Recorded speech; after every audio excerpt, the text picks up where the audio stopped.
professeur émérite des universités, politologue et spécialiste du monde arabe et islamique.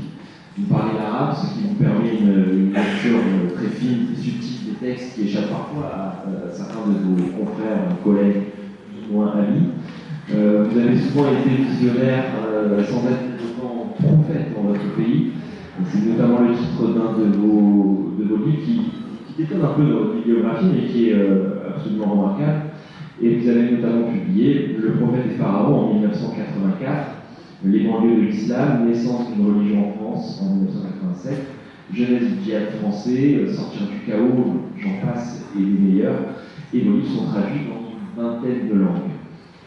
Jean-François Ricard, vous êtes avocat général à la Cour de cassation honoraire, juge d'instruction à l'antiterrorisme. Vous avez été successivement, en tout cas, juge d'instruction à l'antiterrorisme, avocat général à la Cour d'appel de Paris, conseiller à la Cour de cassation, procureur antiterroriste, conseiller spécial du ministre de la Justice Éric Dupond-Moretti, et vous venez d'être nommé personnalité qualifiée chargée du contrôle de la plateforme nationale des interceptions judiciaires, ce qui n'est pas une mince affaire. Alors avant d'entrer dans le vif du sujet, dans cet ouvrage passionnant, on est peut-être obligé de faire un petit détour par l'actualité, cette actualité qui montre à quel point cette thématique, ce sujet sur lequel vous démontrez une connaissance assez exceptionnelle l'un et l'autre, est précisément toujours d'actualité. Je veux dire quoi? Un petit mot, pour prendre la vedette, mais parce que le premier que vous avez mentionné, Le prophète des Pharaons, c'était ma thèse faite avec Volontiers.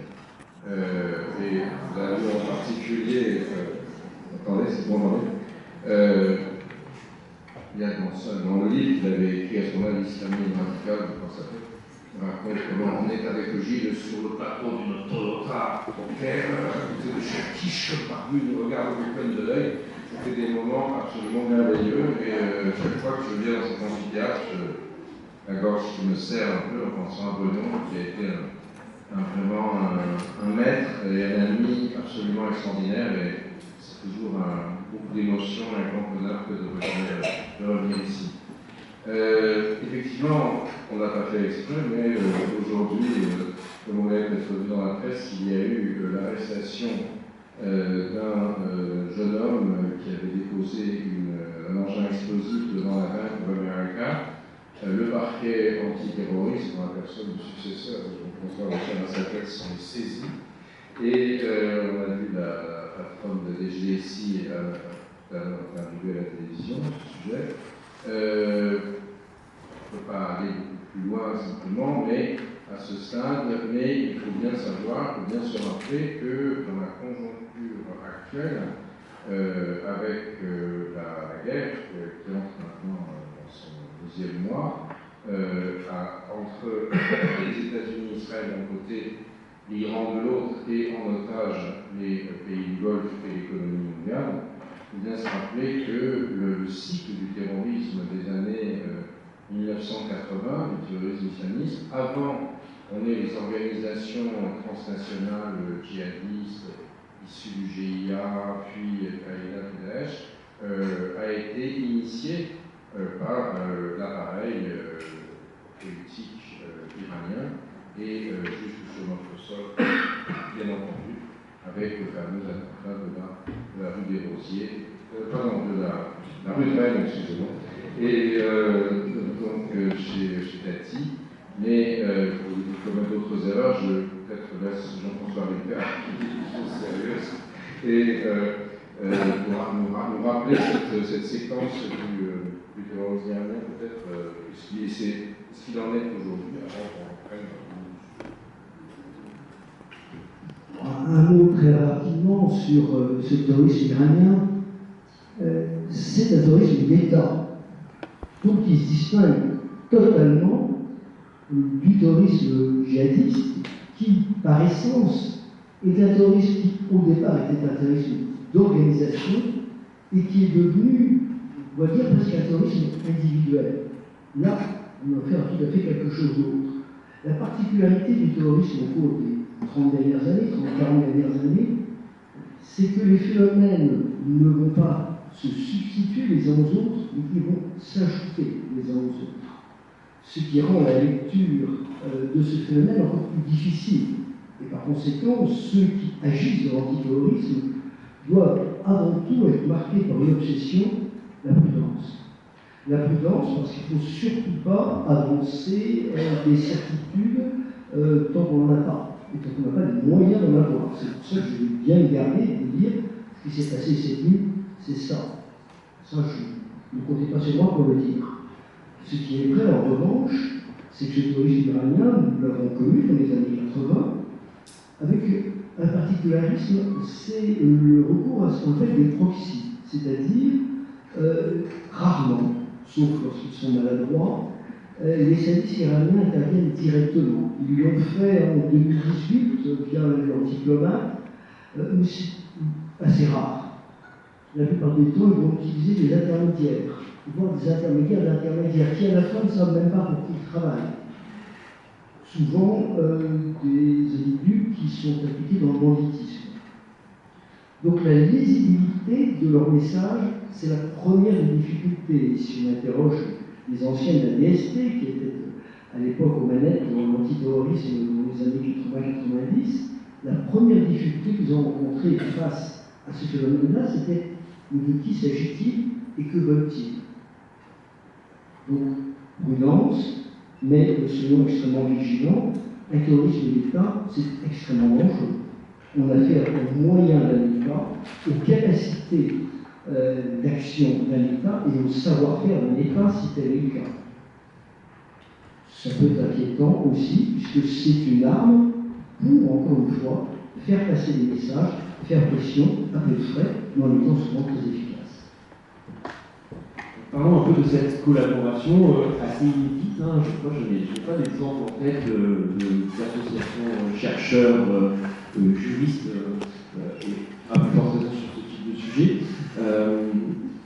En quoi la réunion de nos deux expertises permet de combler un certain nombre de lacunes, puisque dans les deux domaines, vous énumérez vous-même un certain nombre de zones de lacunes. En fait, pour faire encore plus simple, en quoi cette type de lecture que vous confrontez, que vous superposez, est-elle l'unique moyen d'appréhender le terrorisme djihadiste dans sa globalité? Un mot de mon point de vue, François Danzatien, d'une certaine manière, nous avons tous les deux mis hors service ou à la retraite à peu près en même temps, et donc c'était l'occasion de faire une réflexion conjointe sur nos deux expériences et de voir qu'en réalité l'œil du magistrat, celui qui avait instruit un certain nombre de ces affaires, ensuite qui avait été amené à les juger, sa connaissance intime du matériau humain, puisque François Ricard a eu devant lui les responsables du GIA qui avaient commis les attentats, il a trouvé les pièces à conviction, le lien lui-même, d'une part, et de l'autre, celui d'universitaire qui lisait les textes, comme vous l'avez dit, qui mettait les choses dans une perspective politique. Ça a permis de réconcilier d'une certaine manière le myope et le presbyte, ou la stigmate et l'hypermétrope, je ne sais pas exactement. Et donc, d'une certaine manière, d'arriver à avoir une vision politique, comme en 20 sur 20, comme on dirait chez notre ami, d'une certaine manière, en donnant une espèce de complémentarité. C'est ce que nous avons voulu faire en réécrivant cette histoire depuis le début des années 1990, y compris à travers le propos de Jean-François Ricard qui, quand il démarre, il racontera lui-même, le mot terrorisme n'existe pas dans les manuels juridiques, et qui se trouve confronté à l'inconnu quand il est saisi de ses premiers dossiers. Et de mon côté, il y avait donc la masse du savoir universitaire, la connaissance des langues, les voyages avec Bruno Etienne et Moumoine en Égypte, où j'étudiais les mouvements islamistes en Égypte du Sadat. D'ailleurs, il a dynamisé, c'était un côté disruptif chez lui, à qui je dois beaucoup de ce que j'ai pu faire par la suite, peut-être aussi un certain nombre de nos ennuis de mes collègues, qui n'est pas plus vaste, qui bien sûr, qui manquait l'élément très, très concret qui était la connaissance des hommes. Alors bien sûr, vu à travers le prisme de la justice, c'est un prisme qui est particulier, mais qui en tout cas était très différent de ce que j'avais montré. Et donc on a pensé que c'était le moment opportun, puisqu'on avait déjà réfléchi ensemble à un certain nombre de données. Les magistrats du CNAT étaient venus faire des séminaires à l'école normale supérieure, on a discuté avec eux pour essayer de réfléchir à des choses en commun. Il nous a semblé que c'était opportun de tenir quelque chose qui finalement n'a pas vraiment son pareil, ni dans la justice ni dans l'université. Je crois que le premier intérêt de ce travail de collaboration, c'est d'essayer de comprendre. Parce que aujourd'hui, il y a eu des centaines de livres qui ont été écrits, plus ou moins bons parfois, sur le phénomène djihadiste, des multiples films, articles, écrits. Mais il faut revenir en arrière. Au moment où ce phénomène surgit chez nous, c'est-à-dire 1994, il n'y a pas de dossier antiterroriste djihadiste avant le tout dernier jour de 1993. Donc ça fait relativement récent, quand même une trentaine d'années. On ne le comprend pas. Ce sont des fondements complètement nouveaux, des fondements politico-religieux, complexes à comprendre. Jusque-là, les fondements étaient révolutionnaires, plus ou moins marxisants, anti-impérialistes. Là, c'est tout à fait différent. L'organisation est complètement différente. Elle est rarement pyramidale. C'est l'exception. Elle est horizontale. Les attributions ne sont jamais définitives. Un individu peut être impliqué uniquement dans le trafic de documents au Canada et quelques mois plus tard, il est à Londres, cette fois-ci plus financier. L'année suivante, il sera en Allemagne dans l'opérationnel pour préparer un attentat visant la France. Il n'appartient pas à une organisation au sens strict du terme. Tout est différent. Le mode d'action est différent. Un exemple. Très souvent, des élus sont arrêtés et on dit, mais on ne sait même pas quel objectif il allait frapper. On entend la presse, les journalistes, certains, les mauvais, qui vont dire, bon, c'est pas très important, on ne sait même pas ce qu'ils allaient faire. Mais c'est évident, eux-mêmes ne savaient pas ce qu'ils allaient faire. Car la priorité n'est pas la nôtre chez eux. Ils fonctionnent selon des modes différents. Ce ne sont pas du tout des gens à mépriser, comme souvent on l'entend des pauvres banlieues. C'est complètement stupide. Ils ont un autre fonctionnement. C'est d'abord avoir une possibilité d'action suivant une orientation religieuse. Ensuite, se donner les moyens. Et enfin, on trouve l'objectif parfois au dernier moment. Autrement dit, il ne fonctionne pas du tout comme ceux que nous avons eu l'habitude d'avoir en face de nous, les autres organisations que nous avons pu connaître. Si on n'est pas capable de désapprendre et de s'indiquer dans leur type de raisonnement, alors on comprend rien. Et l'intérêt de ce travail avec Gilles Kepel, ça a été de mettre ensemble nos connaissances à chacun pour essayer de comprendre au mieux leur fonctionnement, vous donner à comprendre et de s'approcher de ce que ça peut être. Et on pourra vous donner, au cours de ces brèves interventions, quelques exemples, les fameux exemples de la chute de cheval que Gilles aura peut-être envie de reprendre tout à l'heure. Il y a parmi ces points à désapprendre le rapport au sacrifice terroriste. L'affaire Bégal, notamment, marque un tournant dans lequel la mort n'est plus un risque, mais une finalité. Et vous écrivez, nous étions encore aux prémices de cette glorification de la mort en martyr. Elle s'imposera comme la suprême distinction par la suite. Comment cette soif de martyr a-t-elle bouleversé les méthodes de prévention et d'interrogatoire de notre terrorisme? C'est exact que ce qui marque ce terrorisme djihadiste, c'est en quelque sorte des révolutions dans la révolution, pour reprendre une référence de Régis Debray. C'est-à-dire que c'est quelque chose qui change en permanence. Ce qu'on va connaître en 1994-1995, par exemple à l'époque de la campagne d'attentat du GIA, de l'attentat de Saint-Michel, que j'ai connu, n'avaient absolument pas envie de mourir. Dans leurs opérations, ils étaient prêts à mourir. Ils voyageaient, par exemple, dans le RER avec le système de déclenchement de la bombe mis en place, qui impliquait un certain risque, mais ils ne cherchaient pas la mort. Quelques années plus tard, notamment avec un groupe qu'on appelle le groupe des Buttes-Chaumont, on voit apparaître en 2003, là on a ce mythe qu'on trouvait plutôt chez les chiites que chez les sunnites, ce mythe du martyr, et de la mort en martyr, avec des jeunes beaucoup moins formés, ni militairement, ni religieusement, mais prêts à mourir et cherchant la mort. La solution, la seule solution, c'est une forme d'action préventive. Et nous bénéficions en France d'une infraction qui est l'association de malfaiteurs terroristes, qui nous permet d'agir, à condition que toute une série d'éléments soient réunis, pour les interpeller avant qu'ils passent à l'action. Et tout le travail des magistrats antiterroristes, c'est celui-là. C'est-à-dire que pour nous, lorsqu'il y a un attentat, c'est un échec, par principe. Les actions réussies, ce sont celles dont personne ne parle. Celles dont vous n'avez jamais entendu parler, qui sont restées quasi secrètes, que les journalistes trouvent lorsqu'ils sont informés quelques mois plus tard, par un lien ou par un autre, sans intérêt. Ce sont celles-là qui sont importantes, parce que ce sont celles-là qui ont permis d'éviter les massacres.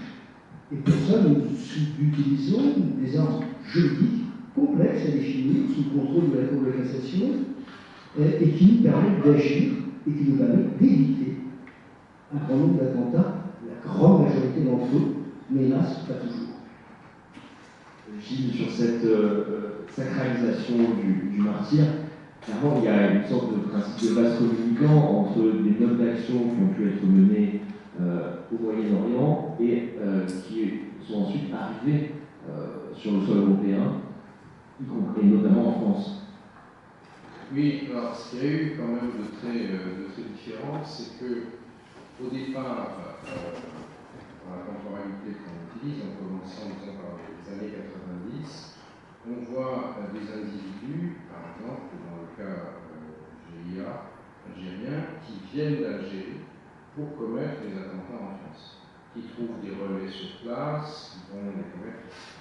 Et ensuite, et c'est ça la grande force aussi de l'apport de Jean-François à cette recherche, c'est que quand on voit les attentats qui sont commis après à Roubaix, qui fait l'actualité aujourd'hui, qui ne m'étonne pas forcément dans la manière dont on le fait, comme vous savez.